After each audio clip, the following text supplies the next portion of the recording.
Pregar contra o pecado é jogar indireta? A paz do Senhor, esse é o tema do nosso vídeo de hoje. E eu quero deixar essa palavra e essa orientação de Deus para a tua vida. Eu preciso falar com vocês sobre o que é jogar uma indireta, né? Jogar indireta significa comunicar uma insatisfação. A pessoa às vezes está insatisfeita e ela acaba jogando uma indireta, uma crítica ou um sentimento que ela está tendo a respeito de algo que aconteceu de uma forma disfarçada, não de uma forma explícita, deixando subentendido que diretamente aquela pessoa seja um alvo, né? Então é um comportamento passivo-agressivo, usado para poder expressar emoções sem assumir a responsabilidade direta por um confronto. A pessoa evita um confronto direto e prefere lançar uma indireta. Então isso, basicamente, é uma indireta, né?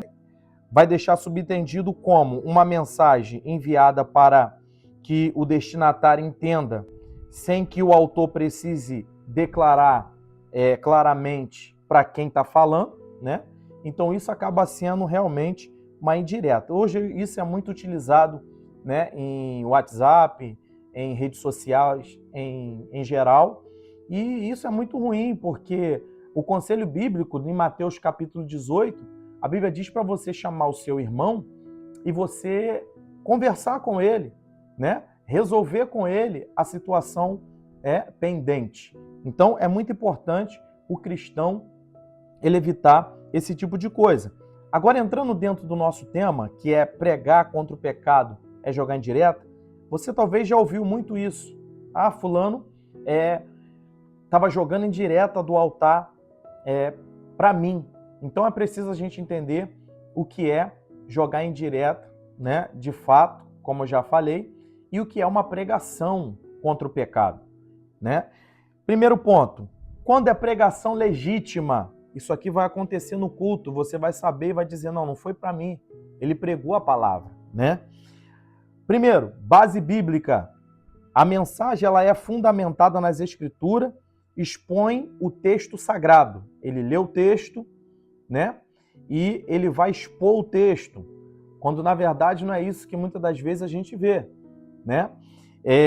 A pregação legítima, ela tem um caráter geral. O tema ele é abordado, o pecado é de forma coletiva, aplica-se a qualquer pessoa que estiver dentro do culto. Então é importante entender que o foco no arrependimento, isso é bíblico, né? O objetivo principal é a restauração espiritual, é o acolhimento, é a reconciliação com Deus.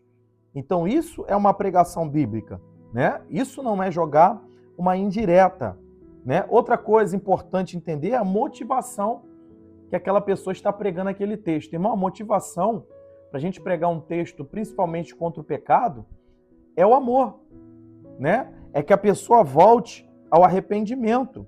Então a motivação é essa, né? A exortação ela visa o crescimento da igreja.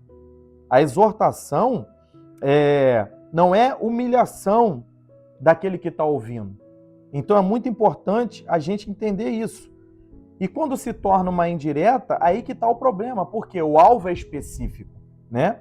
E muitas das vezes a pessoa ela desabafa, né? A pessoa ela conta caso, conta história, né? Justamente conforme aquela pessoa viveu aquela história. Então isso seria uma indireta.